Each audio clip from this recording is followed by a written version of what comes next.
Здравствуйте, дорогие друзья! В эфире программа «На самом деле». Сегодня мы пригласили в гости нашего друга Сейтумира Ниметуллаева, человека, который очень много потерял у себя в Геническе, там, где сейчас орудуют банды нацистов и, к его великому сожалению, банды националистов из числа крымских татар. Так уж получается. Здравствуйте, Сейтумир.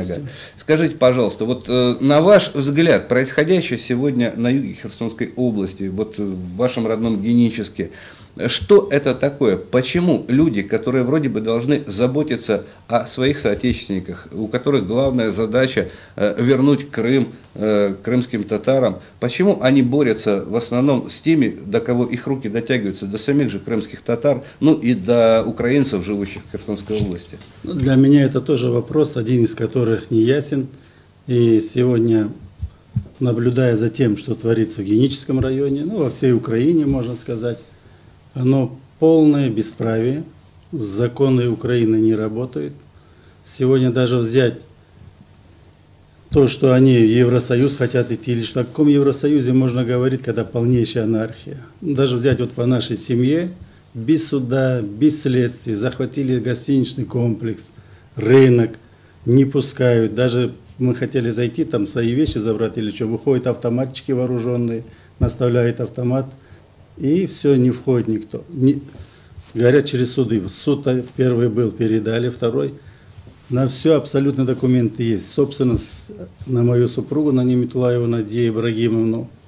Теперь, получается, этого и мало. Теперь они захотели, уже я имею в виду наши националисты в лице крымских татар, захотели захватить 6 января пансионат «Строитель». Это Генгорка, Арабатская стрелка Генического района. Тоже зашли в камуфляжах, вооруженные, с автоматами, с лимонками, угрозой, вплоть до уничтожения охранника и его семьи. Требовали ключи, взяли ключи, открыли. Но общественность, телевидение, которое есть, я считаю, оно сделало свое дело. Они ушли с угрозами, что весной вернутся.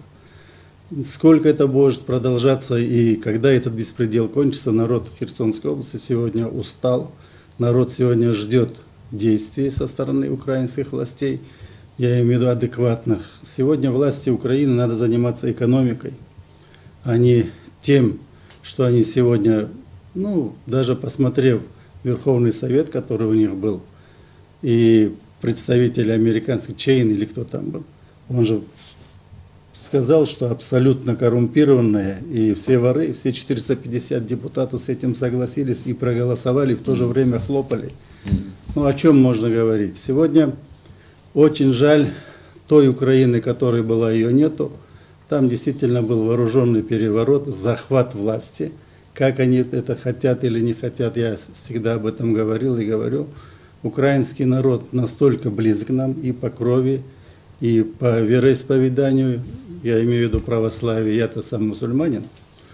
И все это анализируя и прожив более 45 лет и проработав 20 лет руководителем в районе, председателем колхоза, около 10 лет администрации, председателем райсовета и главой администрации, Генический район всегда был пророссийский, всегда они поддерживали не именно Януковича, а поддерживали те идеи, что партия выдвигала государственный язык, это русский язык, сближение с Россией. И сегодня мы это наблюдаем, и люди хотят жить и работать. Народ очень трудолюбивый, мирный, но терпение людей когда-то по-любому кончается. Оно же не беспредельно, понимаете. Посмотрите, что делается в Херсоне, что делается в Чаплынке, Каланчаке. Мы с выступления Журавка видим. Алексея, спасибо вам, что вы это все информируете и людям показываете правду, какая есть. Она долго продолжаться не может. Сегодня в Геническе уже в суточном режиме дежурят бойцы Азов, но это не бойцы Азов, это не формирование, просто, я думаю, они этикет этого Азова взяли, ездят, боятся, что народ подымется или нет. Народ законопослушный, согласно закону, который есть. Я думаю, они, может, будут выдвигать свою автономию, чтобы у них была, или федерация какая-то, поэтому по тем законам, какие сегодня есть, я думаю, жить на Украине невозможно. Ситумир Ага, вы авторитетный и уважаемый в крымско-татарской среде человек. Вы возглавляете Крымберлик, движение крымских татар.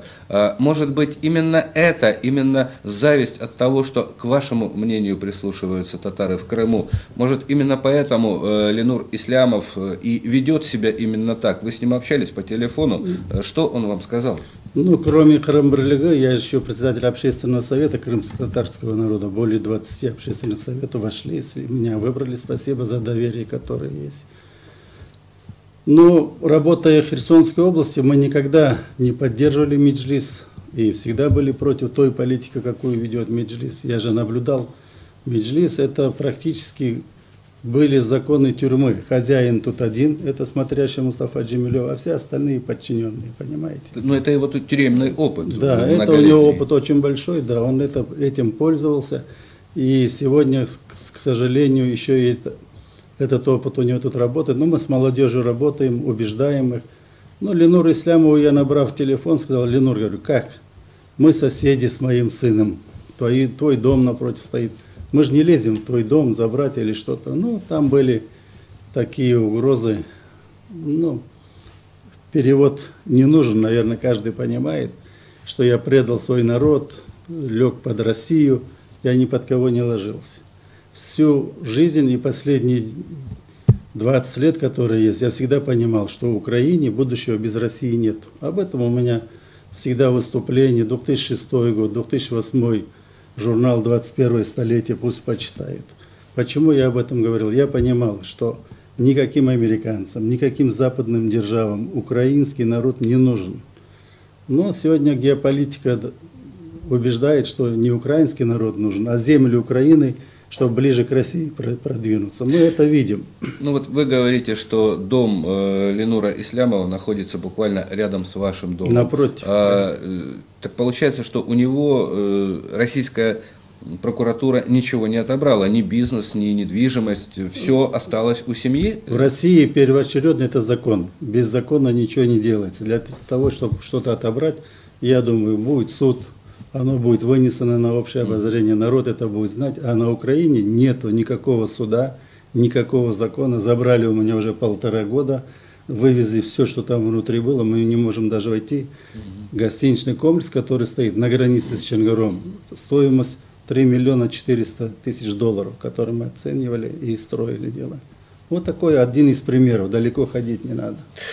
Скажите, пожалуйста, вот Всемирный конгресс крымских татар в маленьком провинциальном городке Геническ, при всей любви к этому городу, я там больше любил всегда отдыхать с детьми, когда они были маленькие, чем на южном берегу Крыма, но вот тем не менее, вроде бы подавляющее большинство крымских татар живет в Крыму, и они так или иначе поддержали Россию. Почему вот эти выкидыши, которые сбежали из Крыма, которые пытаются устроить шабаш в Крыму и террористические акты, почему они проводят, а мы в Крыму не можем это сделать? Ведь диаспоры крымских татар со всего мира вполне бы могли съехаться на полуостров. Вот почему на полуострове такой конгресс не провести? Ну, начну с того, что в 2010 году, когда хотели меня назначить главой администрации Бахчисарайского района, в интернете это есть, Мустафа Джемилев неоднократно в своем выступлении говорил, что мы чужие татары, не ихние. Теперь он оказался в Геническом районе, где чужие татары для него живут, и которых он за людей не считал.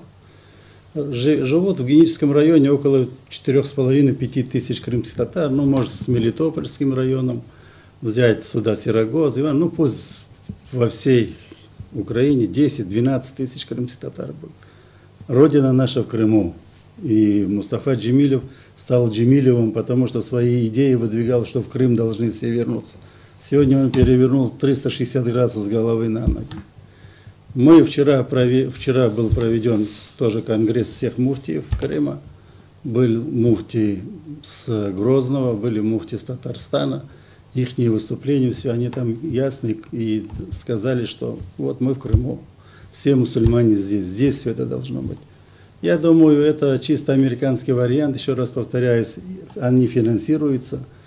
Это все в противовес того, чтобы раскачать тот корабль, который никогда мы не позволим раскачать. Но то, что делают. Украинские власти это полностью поддерживают. к сожалению. Но я глубоко убежден, что народ Крыма сегодня прозрел. И те даже, которые как-то частично поддерживали еще Мустафу Джемилева и их команду, сегодня практически все это даже не только поддерживают, даже их уже сегодня они в душе ненавидят. То, к чему они призывают, что пока кровь какая-то не прольется, ничего не будет. Наше это движение более 70 лет было основано на том, что мирное, без кровопролития, мы к этому дошли к сегодняшнему дню. А к чему они призывают? Вы знаете, очень опасная тенденция, вот помните из истории мусульманские комитеты, встречавшие Гитлера, которые подставили потом весь крымско-татарский народ под депортацию. Вот сегодня на территории Генического района Херсонской области вот ислямовцы делают то же самое, они подставляют всех крымских татар, живущих в Херсонщине, под то, что люди начнут мстить не Джемилеву, не Чубарову, не Ислямову, которые сбегут, а простым труженикам, крестьянам, крымским татарам там живущим. И то же самое они пытаются сделать, поднимая здесь радикальных крымских татар внутри Крыма, чтобы те устроили провокации, теракты, чтобы опять-таки славянское население и российская власть начала наказывать крымских татар без разбора. Может быть, в этом их цель – заставить возненавидеть простых татар и заставить татар в ответ возненавидеть русских? Ну, я в истории нигде не читал, что мусульманский комитет встречали Гитлера на белой лошади или на какой-то. Эта история была только во Львове, где встречали белой лошадью. Но история сегодня показывает, что, вот, что вы знали, самое большое количество в процентном отношении героев Советского Союза – это именно крымские татары. Самый большой процент героев, которые во время войны воевали, это крымские татары. И очень много мы сегодня работаем и обращаемся в Министерство обороны, отсылаем письма, которые с 1944 года, с 18 мая по 1944 год, потом и Халхингол, и которые воевали потом в Японской войне, многие не получили свои награды, сегодня находят своих героев. Поэтому искаженно. А Мустафа Джемилев, это, знаете, как говорят в народе, и это поговорка, в деревне всякое бывает, деревня без собаки не бывает. Вот это те люди, которые сегодня своему народу несут зло. И заканчивая разговор, как вы считаете, вот крымские татары, оставшиеся в Крыму, поверившие в крымскую весну, у них есть будущее в общей семье крымских народов? Ведь нас здесь 126 национальностей живет. Верят ли татары в то, что они действительно станут равными среди равных? Или обида будет превозмогать? Мы более 200 лет живем в Российской Федерации, с Россией, а потом Советский Союз, который был, и та сталинская репрессия или сталинская машина, которая коснулась крымских татар. Мы не злопамятные. Все, особенно национальные герои, которые в национальном движении были, все верят, и я верю в то, что в одни ворота футбол не играет. Если мы, крымские татары, нормально поддерживать будем тот строй и ту жизнь, которая есть у нас сегодня в России, Россия нам десятки раз больше сделает, чем мы. Поэтому над этим надо работать. Ну и будем надеяться, что со стороны Турции прекратятся вот эти вот безобразные финансирования батальонов Крым, которые уже создаются. Самое жуткое, что там далеко не одни крымские татары, как оказывается, что туда уже приходят и турецкие серые волки. У меня точные данные, что там очень много кавказцев, очень много с арабского мира. К сожалению, вот эти все отпрыски с ИГИЛа, которые убегают, ну, я думаю, у них один коридор через Турцию прилетает в Киев, с Киева, да, их поставляют сюда, в Херсонскую область. Это существует. Вот это, наверное, очень важно понимать, и жителям Украины, Херсонской области обязательно понимать, что под видом крымских татар сейчас там очень много представителей Даиш ИГИЛ, которые будут безобразничать и вызывать у вас ненависть к простым татарам. Поэтому думайте, пожалуйста, и оценивайте ситуацию такой, какая она есть на самом деле. Не поддавайтесь провокациям, ну и защищайте свои дома. Ситумир Ага, спасибо вам огромное за участие в программе. Будем надеяться, что и вы вернетесь, сможете в своем генически опять появляться. Да, и я с детьми и теперь уже с внуками смогу отдыхать на этом золотом песочке и в этом мелком прекрасном Очень благодатный край, их пользуясь последнее, что хочу сказать жителям Генического района Херсонской области. Крымские татары 1967 года, я вместе с ними и вместе с вами в мире и согласии жили, в мире и согласии будет. То, что сегодня десяток отщепенцев что-то там ведут, поверьте, это не мнение народа, это мнение тех людей, которых я сегодня сравниваю с террористами. Спасибо большое. Итак, дорогие друзья, Сейтумер Нимитуллаев в эфире программы «На самом деле». Всего вам самого доброго и прекрасного дня. До свидания.